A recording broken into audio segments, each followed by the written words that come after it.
For shoulder abduction, this one gets complicated as well. Okay, so we're gonna layer onto that idea of external rotation. My bicep is going to be pointing forward. I'm going to keep my elbow bent because again, it's going to decrease the amount of stress on that shoulder so I can just focus on activating that muscle. Now, I'm going to bring my elbow out to the side and then I'm going to come back down. I'm keeping my palm up because it's going to be easier to make sure that I'm focusing on keeping that bicep pointing forward.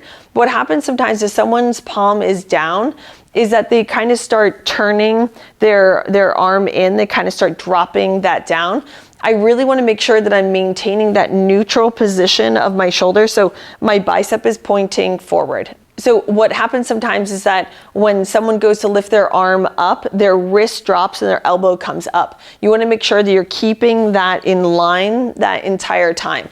The same principle applies where I need to make sure that I keep that part of my shoulder back as I bring that arm out to the side. So I'm not bringing it forward, I'm just bringing it out to the side, just like this.